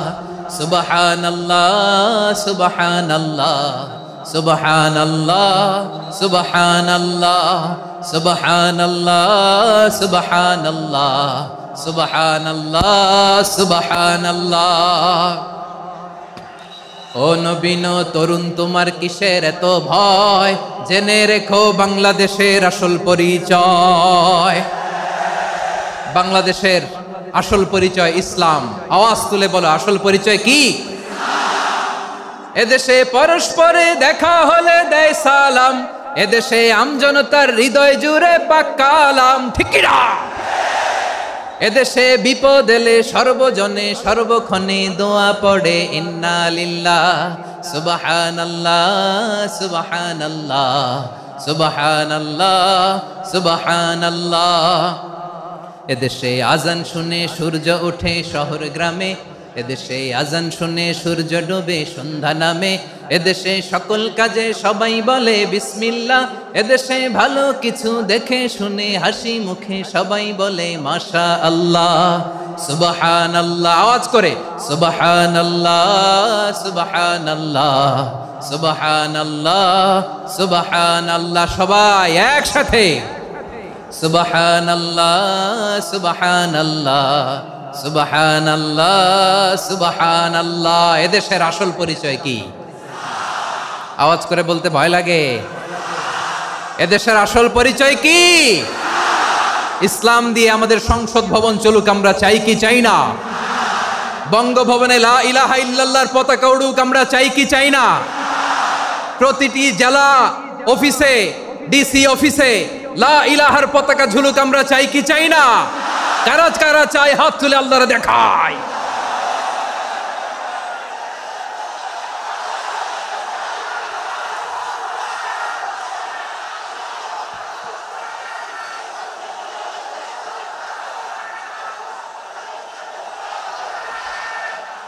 মাশাআল্লাহ, মাশাআল্লাহ, মাশাআল্লাহ, মাশাআল্লাহ। যশোর, আওয়াজ করে বলো, ভালো মানুষ না খারাপ মানুষ? বুঝে বলছো তো? মানুষ ভালো হলে যে কত ভালো। এই মানুষকে যত্ন নিলে, মানুষকে মানুষ বানালে যে সে কি হতে পারে শুনবা? হ্যাঁ, নাকি মোনাজাত দিয়ে দিব? শুনবা? তাহলে থামতে হবে। থামো, আমি যখন বলবো থামো থামো, তাকবীরের সময় দিলে তাকবীর। থামো থামো। মানুষকে যত্ন নিলে, এই এদিকে এদিকে, ড্রোন নামায় ফেলো। হয়েছে, ড্রোনের ফুটেজ হয়ে গেছে, এবার ড্রোন নামায় ফেলো। আমার দিকে তাকাও। মানুষকে, তোমরা এদিক সেদিক তাকালে তো গুরুত্বপূর্ণ পয়েন্ট মিস হয়ে যাবে। এদিকে এদিকে, হ্যাঁ মাস, ঠিক আছে, এদিকে। মানুষকে যত্ন নিলে মানুষের মধ্যে যারা কি পটেনশিয়াল রেখেছে। আমি জাপানের দুইটা উদাহরণ দেই। জাপানের, এই এই এভাবে এভাবে হবে, হয় বসো নয় পেছনে, কথা নাই, কথা তো বলাই যাবে না, হারাম কথা বলা। আজকে একেবারে চুপ, আজকের জন্য হারাম করে দিছে আমি, এই কিছু সময়ের জন্য একেবারে নিষিদ্ধ। জাপানের দুইটা উদাহরণ দেই, খেয়াল করে একটু শুনেন, বুঝবেন। আল্লাহ, 2022 সালে জাপানের সাথে জার্মানির খেলা, ফিফা ওয়ার্ল্ড কাপ 2022। এক পক্ষে জাপান, আরেক পক্ষে কোন দেশ? কথা শুনে নাই। এক পক্ষে কোন দেশ, আরেক পক্ষে সবাই। এক পক্ষে, আরেক পক্ষে। ওই খেলায় জিতেছিল জাপান, জিতেছিল 22 সালের এই ফিফা ওয়ার্ল্ড কাপে। জাপান ফুটবল খেলায় জিতে, as a part of their celebration, তারা খেলার পরে পুরো স্টেডিয়ামটারে ক্লিন করে। The fan base of Japan, লক্ষ লক্ষ মানুষ খেলা দেখতে যায়, তো এত ডাস্টবিনও তো নাই। তো যারা ডাস্টবিনে জায়গা পায় নাই, তারা এই যে চকলেটের প্যাকেট, পানির বোতল, চিপসের প্যাকেট তারা এদিকে সেদিকে রেখে দিয়েছে। জাপানের ভক্তরা, জাপানের ফলোয়াররা, as a part of their celebration, তারা খেলার পরে পুরো স্টেডিয়ামের সব ময়লা আবর্জনা ক্লিন করে তারপরে বিদায় নিয়েছে। তাদেরকে কি ক্লিন করার দায়িত্ব দেওয়া হয়েছিল? এই যশোর, জাপানের যে ছেলেরা খেলা দেখতে গেছিল, ওদেরকে কি ক্লিন করার দায়িত্ব দিছিল? তারা কি স্টেডিয়ামের পরিচ্ছন্নতা কর্মী? তাদের আকল, তাদের সিক্স সেন্স তাদেরকে বলেছে। ছোটবেলা থেকে জাপান গভর্নমেন্ট ওদেরকে এত পরিচ্ছন্নতা শেখায়, ক্লিনলিনেস অ্যাওয়ারনেস ক্যাম্পেইন করায়। ক্লাসে আমি দেখেছি, ক্লাসে নিজের বেঞ্চ নিজে মুছে, ক্লাসের মাঝখানে একটা সময় দেয়, নিজের টেবিল নিজে মুছে, নিজের ক্লাসরুমটা নিজে পরিষ্কার করে। রাস্তাঘাটে একটা ধুলা নাই, ময়লা নাই, একটা টিস্যু নাই। খেলার পরে গোটা বিশ্বকে তাক লাগিয়ে দিয়েছে। জাপানের ফ্যানরা সবার রেখে যাওয়া গার্বেজ, টিস্যু, বোতল পরিষ্কার করে তারপরে স্টেডিয়াম থেকে বিদায় নিয়েছে। আমরা কেন এমন হইতে পারলাম না? আমরা কেন এমন হইতে পারলাম না? জাপানের যারা এগুলো করছে, ওদের 3টা করে চোখ না? চোখ তো 3টা, জাপানো লাগো, জাপানো লাগো। হাত তো 4টা, কান তো 6টা। হ্যাঁ, নাকি আমার মতো 2 হাত 2 কানওয়ালা মানুষ? চোখে দেখলে ওটা মানুষ না। চিন্তা করছেন? তার মানে জাপানিজদেরকে যে গ্রুমিং করে শিখানোর মাধ্যমে পরিচ্ছন্ন বানানো গেছে। ওরা যেমনি মানুষ, আমরাও মানুষ। আমাদের সন্তানদেরকে শেখালে তারাও পারবে। পারবে কিনা? 2 নম্বর উদাহরণ বলি। চট্টগ্রাম ফেনীতে যারা গিয়েছেন, মেঘনা গোমতী ব্রিজ প্রকল্প নাম শুনছেন? মেঘনা একটা ব্রিজ পার হওয়া লাগে।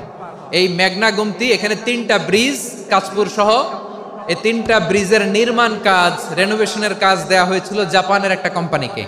কাকে? জাপানের কোম্পানির নির্মাণ শেষে 738 কোটি টাকা বেঁচে গেছিল। এটা গভর্নমেন্টের হাতে দিয়ে তারা বিদায় নিয়েছে। কত টাকা? 738 কোটি টাকা।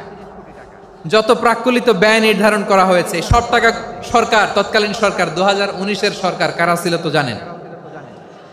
এই 2019-এর সরকার তাদেরকে দিয়েছে। তারা রিনোভেশন নির্মাণ শেষে 738 কোটি টাকা অতিরিক্ত বেঁচে গেছিল। এটা আবার গভর্নমেন্টের হাতে বুঝাই দিয়ে তারা বিদায় নিচ্ছে। আমরা কেন এমন হইতে পারলাম না? জাপানের ওরাও মানুষ, আমরাও মানুষ। তার মানে মানুষে মানুষে পার্থক্য আছে না নাই? আচ্ছা, জাপানের 2টা উদাহরণ দিলাম, এবার আমার দেশের 2টা উদাহরণ দিব না? বাংলাদেশের দুটা উদাহরণ দেয়। 1 নম্বর উদাহরণ, গত সপ্তাহে আপনারা জানেন কক্সবাজার আমার একটা প্রোগ্রাম ছিল, তো হেলিকপ্টারে গিয়েছিলাম। ফেনী জেলা যখন পার হচ্ছি আমি দেখলাম 3টা উইন্ডমিল চিনেন তো, বিশাল পিলার, 3টা-4টা পাখা থাকে, বায়ু বিদ্যুৎ কেন্দ্র, বাংলাদেশের প্রথম বায়ু বিদ্যুৎ কেন্দ্র এটা, মুহুরী প্রজেক্ট বলে এটা সম্ভবত, মুহুরী প্রজেক্ট। তো সাগরের বাতাসের ঝাপটায় এটা ঘুরে এনার্জি হয়, ইলেকট্রিসিটি উৎপাদন হয়। তো আমি পাইলটকে বললাম, ভাই এগুলো থেকে কেমন ইলেকট্রিসিটি উৎপাদন হয়? কয় হুজুর একটুও হয় না, কিছুই হয় না। কিছুই হয় না মানে? বলে হুজুর বাংলাদেশে যত উইন্ডমিল আছে এটার পাখা একটাও ঘুরে না। আল্লাহ, বলেন কি? তাহলে এই যে কোটি কোটি টাকা ব্যয় করে যে উইন্ডমিল, কয় হুজুর ভিতরে ফিটফাট, উপরে ফিটফাট, ভিতরে সদরঘাট। তার মানে কোটি কোটি টাকা দিয়ে এই উইন্ডমিল বানায়, এখানে কিছু নাই। দুর্নীতির আড্ডাখানা, আখড়াখানা বাংলাদেশ, ঠিক কিনা বলেন? হায় রে, জাপানিজরাও মানুষ, আমরাও মানুষ। আমার এক নিকটাত্মীয় সরকারি চাকরিজীবী, উনি আমাকে বললেন, বাংলাদেশের আর একটা উদাহরণ দেখ, উনি আমাকে বললেন যে প্রতি বছর আমাদের অফিসের ফার্নিচার চেঞ্জ করে। আমি বললাম প্রতি বছর ফার্নিচার চেঞ্জ করে কেন? বলে যে ফার্নিচার নতুন পারচেজ করলেই তো এখানে টাকা, নতুন কিনতে পারলেই টাকা, নতুন উন্নয়নের সবক শোনাতে পারলেই টাকা। প্রথম আলোর রিপোর্ট, কি আলো? প্রথম আলোর রিপোর্ট, গত 15 বছরে উন্নয়নের নামে লুটপাট হয়েছে প্রায় 3.25 লাখ কোটি টাকা। কার রিপোর্ট? আমাদের বানানো কথা, প্রথম আলোর রিপোর্ট। গত 15 বছরে কারা ছিল জানেন তো? হ্যাঁ, শুধু ওনাদেরকেই দোষ দিয়ে লাভ নাই। স্বাধীনতার পর থেকে শুধু শাসকের হাত বদল হয়েছে, আমরা কিছু পাই নাই, ঠিক কিনা বলেন? শুধু ওনাদের দোষ দিয়ে কি লাভ? একদল খাইছে, আরেক দল খাওয়ার জন্য রেডি হয়ে আছে। আমরা এরকম চাই না। আমরা চাই স্বাধীন সার্বভৌম বাংলাদেশ, আমরা চাই দুর্নীতিমুক্ত বাংলাদেশ। আমি নিউজটা যে কতবার পড়লাম, এটা কি সম্ভব? 3.25 লাখ কোটি টাকা লুটপাট, মানে লুটপাট করতে করতে এদেশের জনগণকে ফুটপাতে বসায় দিচ্ছে। প্রিয় ভাইয়েরা, তাহলে জাপানের মানুষও মানুষ, আমরাও মানুষ। সিদ্ধান্ত আপনার, কোন মানুষ হবেন, ভালো মানুষ না খারাপ মানুষ? আজকের আলোচনার বিষয় হচ্ছে মানব সম্পদের উন্নয়ন, human resource development. It's a process to increase the capacity of knowledge, skill, capacity of the people of a country. একটা দেশের মানুষের জ্ঞান, তাদের দক্ষতা কি করে বাড়ানো যায়, বাড়িয়ে দেশের উন্নয়ন করানো যায়, এটাই হচ্ছে মানব সম্পদ উন্নয়নের মূল কথা। তাহলে মানব সম্পদ হচ্ছে একটা দেশের সবচাইতে শক্তিশালী পুঁজি। প্রাকৃতিক সম্পদ, খনিজ সম্পদের চেয়েও দামি হচ্ছে মানব সম্পদ। আমার প্রিয় যশোর, প্রাকৃতিক সম্পদ, খনিজ সম্পদের চেয়ে দামি সম্পদ কি সম্পদ? আল্লাহ তাআলা দয়া করে আমাদেরকে এই মানব সম্পদ দিয়েছেন। আসুন আমাদের এই মানুষগুলোকে আমরা সোনার মানুষ বানাই। রাজি আছেন তো সবাই? রাজি আছেন? মানুষ পারে না এমন কোনো কিছু নাই, চাইলে সব পারে। এজন্য মানুষকে তারবিয়া দিতে হবে, যথাযথভাবে তাদেরকে গড়তে হবে। আসুন আমরা সিরাতের আয়নায় বিশ্বনবীর জীবনী থেকে দেখি তিনি কিভাবে হিউম্যান রিসোর্সকে ম্যানেজ করতেন। যদি আপনাদের সময় হয়, 2-1টা উদাহরণ দিয়ে আজকে আমি আমার আলোচনার বিদায় নিব। হবে সময় হবে কয়েক মিনিট? হ্যাঁ, শান্ত থাকবেন তো? শান্ত থাকবা? হ্যাঁ, ঠিক আছে। এই ধাক্কার মধ্যে ঢুকছে, এবার মজা বুঝতেছো তো? হ্যাঁ, মানা করছিলাম না? ঠিক আছে, টের পাও। হ্যাঁ, ঠিক আছে। যে আওয়াজ করবে আমি ওকে দেখতেছি, কে কে আওয়াজ করে দেখতেছি। শেষ কথা, শেষের দিকে চলে আসছি। বিষ্ণু ইসলাম কিভাবে হিউম্যান রিসোর্সকে ম্যানেজ করতেন, মজার কথা আছে কয়েকটা, বলে বিদায় নিব। বিশ্বনবী কিভাবে এই মানব সম্পদকে ম্যানেজ করতেন? বিশ্বনবী he was a very good talent hunter, চৌকস ট্যালেন্ট হান্টার ছিল। কার মধ্যে কি ট্যালেন্ট আছে দেখলেই বুঝে ফেলতেন। সুবহানাল্লাহ পড়বেন না? কি নবী আমরা পেয়েছি! He was a very good talent hunter. আমার নবী তিনি চৌকস ট্যালেন্ট হান্টার ছিলেন। কার মধ্যে কি প্রতিভা বের করতেন, ওই প্রতিভাকে ইসলামের কল্যাণে কাজে লাগাতেন। সুবহানাল্লাহ বলেন। যাকে যেই জায়গায় সেট করলে ভালো হবে তাকে ওই জায়গায় সেট করতেন। কয়েকজন সাহাবীর জীবনী শোনাই। আবু মাহজুরা রাদিয়াল্লাহু তাআলা আনহু, মক্কার মুয়াজ্জিন, আগে ছিল মুশরিক, পরে হইছে মুমিন। উনি কিভাবে মুমিন হইলেন এই ঘটনাটা একটু আপনাদের শোনাতে চাই। তা আপনাদের তো সময় নাই হাতে, হ্যাঁ সময় আছে? এই জেনজি শেষ করে দিল আজকের প্রোগ্রামটা। 1 ঘন্টা ধাক্কা ধাক্কি করে কেমনে দাঁড়ায় আছে আমি বুঝলাম না।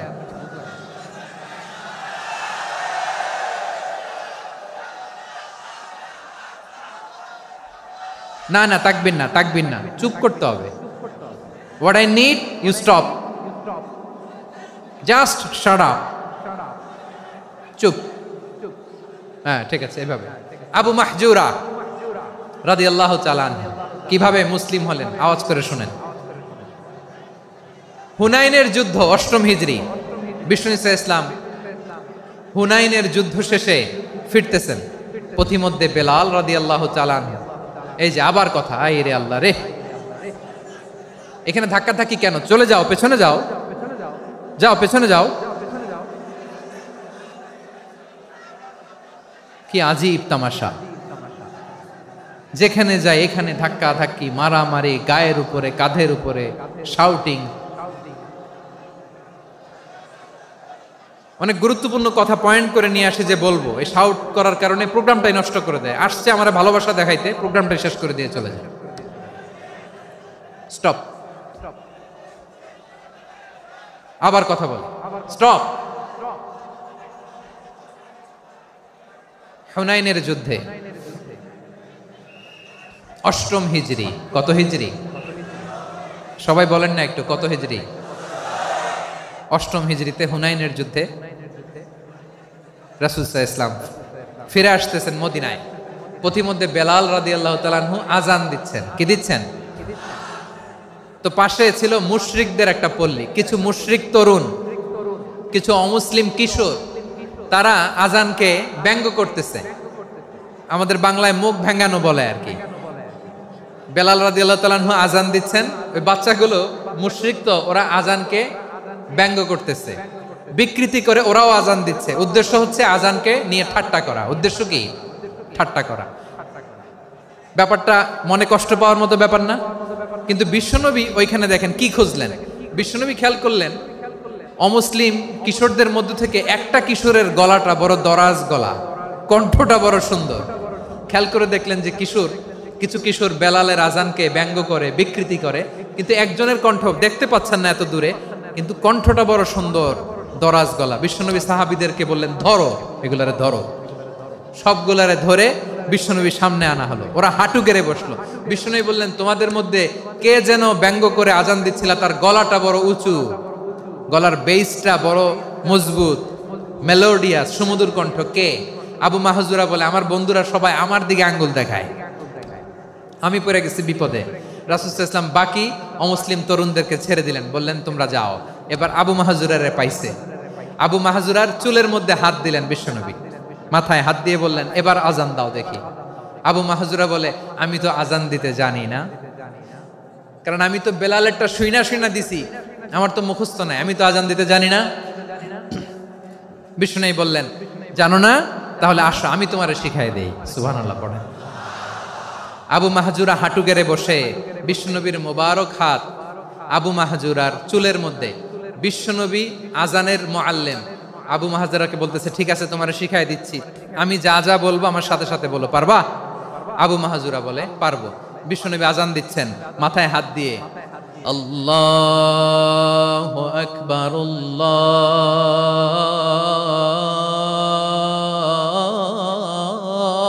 আল্লাহু আকবার। আবু মাহজুরা এই বাক্যটা পড়লেন। বিশ্বনবী দ্বিতীয় বাক্য পড়তে আরম্ভ করলেন, আল্লাহু আকবার,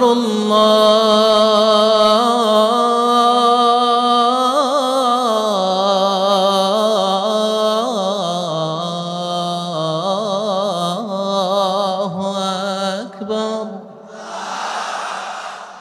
আবু মাহজুরা এই বাক্যটা বললেন। বিশ্বনবী আবু মাহজুরার মাথার মধ্যে হাত দিয়ে তৃতীয় বাক্য বললেন, আশহাদু আল্লা ইলাহা ইল্লাল্লাহ।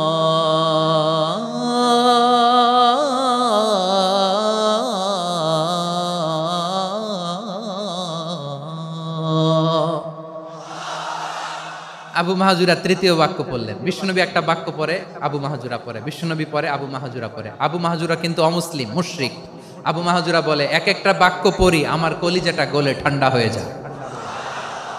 এতদিন মোহাম্মদকে গালি দিতাম, এখন মোহাম্মদ আমার মাথায় যখন হাত রাখছে আমার সারা শরীর ঠান্ডা হয়ে গেছে। বিশ্বনবী আজান শিখাচ্ছেন, একটা একটা বাক্য পড়ে আবু মাহাজুরাও পড়ে, বিশ্বনবী পড়ে আবু মাহাজুরাও পড়ে। পুরো বাক্যগুলো যখন শেষ, আজান শেষ, আবু মাহাজুরাও যখন পুরো আজান পড়লেন, আবু মাহাজুরা বললেন, এতদিন মোহাম্মদের চেহারা দেখলে আমার ঘৃণা লাগতো, আজ থেকে মোহাম্মদের চেহারার চেয়ে প্রিয় চেহারা আমার কাছে নাই।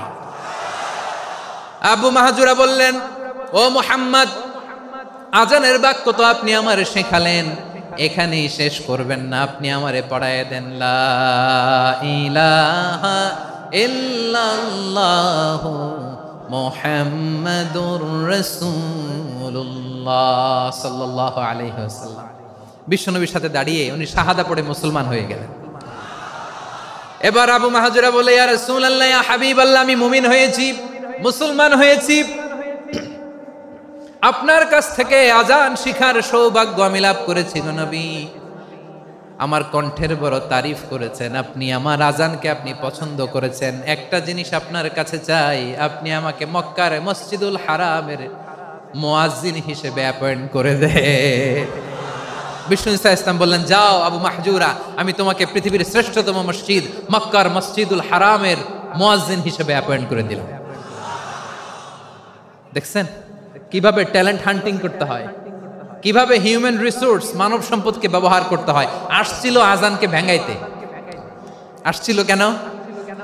আজানকে ব্যঙ্গ করার জন্য, বিকৃত করার জন্য। আজানকে বিকৃত করতে যে ইসলামের সবচেয়ে শ্রেষ্ঠ মসজিদের মুয়াজ্জিন হয়ে গেল। পড়েন সুবহানাল্লাহ।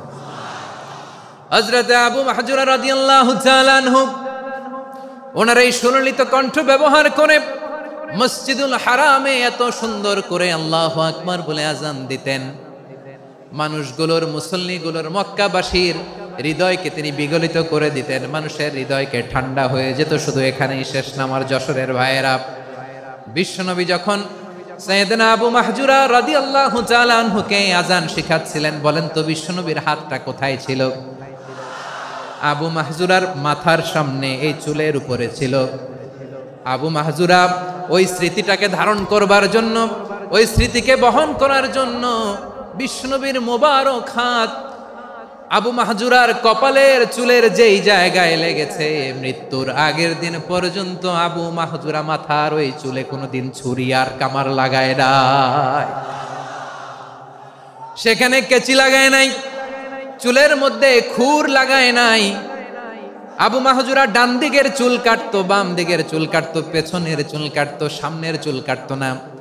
আবু মাহজুরা রাদিয়াল্লাহু তাআলা আনহুর সামনের চুলগুলো বড় হতে হতে যখন এত বড় হয়ে যায়, তিনি চুলগুলো পেঁচিয়ে মাথার মধ্যে রাখতেন, তারপরে তিনি পাগড়ি পরতেন। সবাই জিজ্ঞেস করতো, আবু মাহজুরা, এটা আবার কেমন স্টাইল? দেখতে তোমারে কি বিদঘুটে লাগে, কেমন অড লাগে, কেমন খারাপ দেখা যায়। মক্কায় এমন কোন মানুষ তো দেখি নাই, ডানে চুল কাটে, বায়ে চুল কাটে, পেছনে চুল কাটে, সামনে কাটে না। ওরে আবু মাহজুরা, কেমন দেখা যায় তোমারে, তুমি সামনের চুল কাটো না কেন? আবু মাহজুরা বলে, আমি হাঁটু গেড়ে পেয়ারা নবীর সামনে বসেছিলাম, আমার এই মাথার চুলের মধ্যে মুবারক হাত লাগিয়ে বিশ্বনবী নিজে আমাকে আজানের প্রতিটা বাক্য শিক্ষা দিয়েছেন। বিশ্বনবীর মোবারক হাত, পবিত্র হাত আমার মাথার চুলের যেই জায়গায় লেগেছে, আমি চাই ওই চুলগুলা নিয়ে আমি আমার কবরের ভিতরে যাব।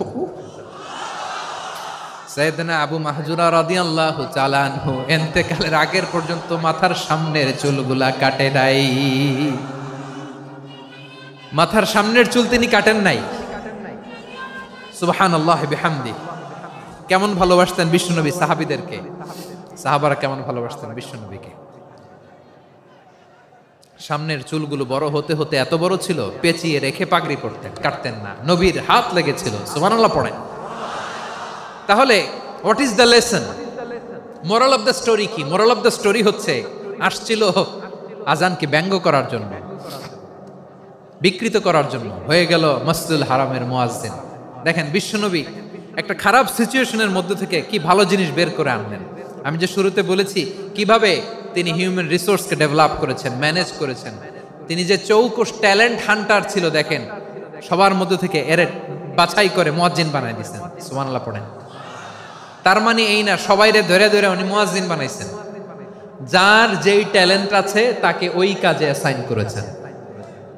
যার যেই প্রতিভা আছে তার প্রতিভাকে ইসলামের কাজে লাগিয়েছেন। সুবহানাল্লাহ পড়েন। যায়েদ বিন সাবিত রাদিয়াল্লাহু তাআলা আনহু নাম শুনেছেন? যশোর কথা বেরোয় না। যদি জিগায় সালমান খানের নাম শুনছেন, সবাই হাত তুলবে, জি হুজুর শুনছি, মানে সব দেখা শেষ। সালমান খান, আমির খান, অমুক খান, সব খান মুখস্থ, কিন্তু যায়েদ বিন সাবিতের নাম মুখস্থ নাই মুসলমানদের। যেই সাহাবী মাথার সামনের চুল কাটে নাই, মসজিদুল হারামের মুয়াজ্জিন বানাইছেন বিশ্বনবী, সাহাবীর নাম কি? খায়া ফেলাইস, স্লোগানের সাথে খায়া ফেলাইস। আবু মাহজুরা, কি নাম? আবু মাহজুরা আল জুমাহি রাদিয়াল্লাহু তাআলা আনহু। এই নামটা আজকে নিয়ে যাইতে হবে যশোর। আবু মাহজুরা রাদিয়াল্লাহু তাআলা আনহু। 2 নম্বরে বলছিলাম যায়েদ বিন সাবিত রাদিয়াল্লাহু তাআলা আনহু। বিশ্বনবী দেখলেন মদিনার এই আনসারী সাহাবী হাইলি ট্যালেন্টেড, ইন্টেলেকচুয়াল, মেরিটোরিয়াস, জ্ঞানের প্রতি তার আকর্ষণ, মারাত্মক আকর্ষণ। বিশ্বনবী তাকে দায়িত্ব দিলেন, কোরআন যা নাজিল হয় তুমি লিখো, কাতিবুল ওয়াহি বানায় দিলেন। সুবহানাল্লাহ। যায়েদ বিন সাবিতরে আবার আজান শিখান নাই, কারণ তার মধ্যে বিশ্বনবী প্রতিভা দেখেছেন, একাডেমিক প্রতিভা। বিশ্বনবীর একাডেমিক প্রজেক্টগুলো তিনি হ্যান্ডেল করতেন। যায়েদ বিন সাবিত ছিল বিশ্বনবীর ব্যক্তিগত সচিব। কি ছিল? ব্যক্তিগত সচিব। বোঝেন নাই? বিশ্বনবীর ব্যক্তিগত সচিব এবং দোভাষী। ইহুদিরা কিছু লিখে দিলে এটার অর্থ বিশ্বনবীরে বুঝায় দিতেন, আবার ইহুদিদের কাছে কিছু লিখতে হলে তিনি লিখে দিতেন। বিশ্বনবী একদিন বললেন, ইন্নী ওয়াল্লাহি মা আমানু ইয়াহুদা আলা কিতাব। ইহুদিরা যে চিঠি পাঠায় অর্থ তো বুঝি না, আরেক ইহুদি আইনে অর্থ করা লাগে। আবার ইহুদিদের কাছে কিছু লিখে পাঠাইতে চাইলে আমরা তো লিখতে পারি না, ইহুদিরে দিয়ে লেখা লাগে। ওরা যে পয়রা শোনায় লিখে দেয়, আমি ওদের বিশ্বাস করি না। আমার নিজের একজন লোক দরকার। বিশ্বনবী এই যায়েদ বিন সাবিতকে চুজ করলেন ল্যাঙ্গুয়েজের জন্য। উনি বললেন, যায়েদ তোমার সফট স্কিলকে ডেভেলপ করতে হবে, তুমি হিব্রু ল্যাঙ্গুয়েজ শিখে ফেলো। যায়েদ বিন সাবিত বলল, বিশ্বনবীর মোটিভেশন আর ইন্সপিরেশন পেয়ে আমি 15 দিনে ইহুদিদের এই হিব্রু ল্যাঙ্গুয়েজ শিখে ফেললাম। শুধু শিখে ফেললাম না, হাত্তা হাদিকতু, even I became master in the language. এই ভাষা আমি পারদর্শী হয়ে গেলাম। এরপরে ইহুদিরা চিঠি লিখে পাঠালে আর কোনো ইহুদি ডাকা লাগতো না, আমি নবীর এটার অর্থ শুনে পরে বুঝাই দিতাম। আবার ইহুদিদের কাছে চিঠি লেখা লাগলে আমি যায়েদ বিন সাবিত চিঠি লিখে দিতাম। সুবহানাল্লাহ। দেখেন এত সাহাবীর মধ্যে থেকে বিশ্বনবীর একাডেমিক প্রজেক্ট, ব্যক্তিগত সচিব, দোভাষী হিসেবে তিনি যায়েদ বিন সাবিতের মতো তরুণকে নির্বাচিত করেছেন। কেমন ট্যালেন্ট হান্টার ছিল আমার নবী। সুবহানাল্লাহ পড়বেন না? বিশ্বনবীর ইন্তেকালের পরে সাইয়েদনা আবু বকর রাদিয়াল্লাহু তাআলা আনহু যখন খলিফা হয়ে আসলেন, কোরআনকে সংকলনের দায়িত্ব দেয়া লাগবে, কোন সাহাবীকে দিবেন? সব সাহাবারা মিলে পরামর্শ করলেন। সাইয়েদনা আবু বকর, ওমর সবাই মিলে এই বিশাল কোরআন সংকলনের গুরু দায়িত্ব বিশ্বনবীর ব্যক্তিগত সচিব, বিশ্বনবীর দোভাষী, বিশ্বনবীর সিলেক্ট করাই লোক যায়েদ ইবনে সাবিত রাদিয়াল্লাহু তাআলা আনহুকে দিয়েছে। কোরআনের কপি তো আজকে এখানে রাখে নাই। এই যে আজকের যে কোরআন পড়েন, এটা আগে এরকম ছিল না। কোরআন নাজিল হলে সাহাবারা চামড়ার, ওটের চামড়ায় লিখে ফেলতো, ওটের চ্যাপ্টা হাড্ডির মধ্যে লিখে ফেলতো, গাছের গুড়ির মধ্যে লিখে ফেলতো। বিভিন্ন জনের কাছে ছড়ানো ছিটানো ছিল। আবু বকর রাদিয়াল্লাহু তাআলা আনহু একসাথে করলেন, পরবর্তীতে উসমান রাদিয়াল্লাহু তাআলা আনহু একসাথে করলেন। 114 সূরার এখন এই মুসহাফ, এই কম্পাইলেশন, এই কপি আমরা পেয়েছি, যার হিউজ কন্ট্রিবিউশন ছিল। এই পুরো কোরআন কম্পাইলেশনের প্রজেক্ট ম্যানেজার ছিল যায়েদ বিন সাবিত রাদিয়াল্লাহু তাআলা। কোরআন কম্পাইলেশনের প্রজেক্ট ম্যানেজার। দেখেন উনারে মাথায় হাত দিয়ে আজান শিখায় নাই। সুবহানাল্লাহ কইবেন না? তাহলে প্রথম সাহাবী আবু মাহজুরাকে মুয়াজ্জিন বানাইলেন, যায়েদ বিন সাবিতকে ব্যক্তিগত সচিব আর দোভাষী বানালেন, মুসআব ইবনে উমাইর রাদিয়াল্লাহু তাআলা আনহুকে ইসলামের প্রথম অ্যাম্বাসেডর বানালেন। তাহলে তৃতীয় নাম্বার একজন সাহাবীর নাম বলছি, মুসআব ইবনে উমাইর। মুসআব কি নাম? নামটা কেমন লাগে? এই কয়েকজনের ভাল লাগে, বাকিদের ভাল লাগে না? ভাল লাগে? এই এই আর কয়েকটা মিনিট দেওয়া যাবে না আমাকে আল্লাহর রাস্তে? হ্যাঁ ঠিক আছে, আমি তোমাদেরকে ভালোবাসা দেখাবো, দোয়া করব যদি চুপ থাকো, একেবারে চুপ, কষ্ট সহ্য করো, বাকিরে যা সওয়াব পাবে তোমরা ডবল পাবা, যেহেতু কষ্ট বেশি, কিন্তু চুপ। 3 নাম্বার সাহাবীর নাম মুসআব। এই ধাক্কাধাক্কি কেন? ধাক্কাধাক্কি কেন রে ভাই? না না না, এরকম হইলে আসবো না যশোর, আমি আর আসবো না। হয় পিছনে চলে যাও, নাহলে চুপ, ধাক্কাধাক্কি নাই। 3 নাম্বার সাহাবীর নাম মুসআব। কি নাম? He was the first ambassador in Islam. ইসলামের প্রথম ডিপ্লোম্যাট, প্রথম কূটনৈতিক, ইসলামের প্রথম কূটনৈতিক, ইসলামের প্রথম ডিপ্লোম্যাট, প্রথম অ্যাম্বাসেডর মুসআব ইবনে উমাইর। মক্কার তরুণ যুবক, উনি পারফিউম লাগাইলে মানুষ দেখলেই বুঝতো এটা মুসআব লাগাইছে। এমন ড্যাশিং ফেসের ছিল, এমন স্মার্ট ড্যাশিং ফেস, এমন পার্সোনালিটির মানুষ ছিল মুসআব রাদিয়াল্লাহু তাআলা আনহু। কারণ যিনি ইসলামের স্পোকম্যান হবেন, মুখপাত্র হবেন, তার স্মার্ট হওয়ার দরকার আছে না নাই? আকাবার প্রথম শপথ যখন হলো, তাদের সাথে বিষ্ণু ঈসা ইসলাম মদিনাতে একজন মুখপাত্র পাঠালেন, ডিপ্লোম্যাটকে পাঠালেন, অ্যাম্বাসেডর অফ ইসলাম, তিনি হচ্ছেন মুসআব ইবনে উমাইর। পড়েন সুবহানাল্লাহ। বিশ্বনবী দেখলেন সে অনেক স্মার্ট, তার ডেডিকেশন আছে, সিনসিয়ারিটি আছে, এবং মদিনায় যে আউস খাজরাজ গোত্রের নেতাদের সাথে ডিল করতে হবে, ইহুদিদের সাথে ডিল করতে হবে, ওখানে একজন পাক্কা জানু খেলোয়াড়ের দরকার আছে না নাই? মুসআব ইবনে উমাইর রাদিয়াল্লাহু তাআলা আনহু, ওনাকে বিষ্ণু ঈসা ইসলাম চুজ করলেন। এবং বিষ্ণু ঈসা ইসলামের এই চুজিংটা, এই সিলেকশনটা এত সুন্দর ছিল, তিনি মদিনাতে যে বিশ্বনবী আসার আগেই মদিনার জমিনকে তিনি উর্বর করে ফেলছেন। প্রতিটা ঘরে ঘরে কালিমার দাওয়াত তিনি পৌঁছায় দিচ্ছেন। জুমার বিধান নাজিল হয়েছে, কিন্তু মক্কায় পরিবেশ নাই জুমা পালনের। বিষ্ণু ঈসা ইসলাম একজনকে দিয়ে খবর পাঠালেন, যাও মদিনায় মুসাবকে যে বলো, মুসাব তো আমার শিক্ষক, আমার স্পোকম্যান, মদিনাতে যেন তারা জুমা কায়েম করে। বিশ্বনবীর আগেই মুসআব মদিনার মুসলিমদেরকে নিয়ে মদিনায় প্রথম জুমা কায়েম করে ফেলছে। কোন সুবহানাল্লাহ। ডিপ্লোম্যাটদের কেমন হইতে হয়, অ্যাম্বাসেডরের কেমন হইতে হয়, মুসআব রাদিয়াল্লাহু তাআলা আনহুর কাছ থেকে শিখে নাও। মুসআব নামটা কেমন লাগে? যশোর যাদের সন্তান হবে, ছেলে সন্তান, আমার রাস্তায় পাইলে সবাই জিজ্ঞেস করে, হুজুর একটা নাম দেন, আমার ছেলে হবে। যশোরবাসীর জন্য আমি একটা নাম দিয়ে দিলাম, নাম রাখতে হবে মুসআব। কি নাম? নামটা যাদের ভাল লাগে, ছেলে সন্তান অনাগত আসবে, মনে চাইলে নাম রেখে দিবেন মুসআব রাদিয়াল্লাহু তাআলা আনহুর নামে মুসআব। তাহলে মুসআব রাদিয়াল্লাহু তাআলা আনহুকে বিশ্বনবী ল্যাঙ্গুয়েজ শিখান নাই, সফট স্কিল শিখান নাই। যায়েদ রাদিয়াল্লাহু তিনি হিব্রু ল্যাঙ্গুয়েজ শিখেছেন, সুরিয়ানি শিখেছেন, কিন্তু মুসআবকে তিনি বানিয়েছেন the spokesman of Islam, the first diplomat, the ambassador of Islam. সুবহানাল্লাহ পড়বেন না? আব্দুল্লাহ ইবনে আব্বাস রাদিয়াল্লাহু তাআলা আনহু বিশ্বনবীর কাজিন, চাচাতো ভাই। আবার মাইমুনা রাদিয়াল্লাহু তাআলা আনহু, মাইমুনা নবীর স্ত্রী, তিনি ছিলেন আব্দুল্লাহর আপন খালা। তো নবীর বউ যদি ওনার খালা হয়, নবী তার কি? বুঝে নাই, নবী তার কি? খালু। তাহলে সম্পর্ক অনেক গভীর, কাজিন আবার খালু, ছোট্ট মানুষ, তাই রাতে মাঝে মাঝে ঘরে থাকতো। বিশ্বনবী দেখলেন আব্দুল্লাহ যেহেতু আমার ঘরে ঢুকতে পারে, আব্দুল্লাহরে এই উম্মতের বড় শিক্ষাবিদ বানাইতে হবে। কথা বোঝে নাই? আব্দুল্লাহকে কি বানাইতে হবে? শিক্ষাবিদ, এডুকেটর অফ দিস উম্মাহ, এই উম্মার শিক্ষাবিদ বানাইতে হবে। তাই আব্দুল্লাহ ইবনে আব্বাসকে বিশ্বনবী হাতে কলমে শিক্ষা দিয়েছেন। আহারে, আর এরপরে যে কি ভাষা আসবে তোমাদের জন্য আমার মুখ থেকে আমি নিজেও জানি না, আমি নিজেও জানি না। 1 ঘন্টা যাবত ধাক্কা ধাক্কি মারামারি। তো আসতে বলছে কে তোমাকে? পেছনে চলে যাও, জায়গা না পেলে। পুরো প্রোগ্রামটাই নষ্ট করে দিল।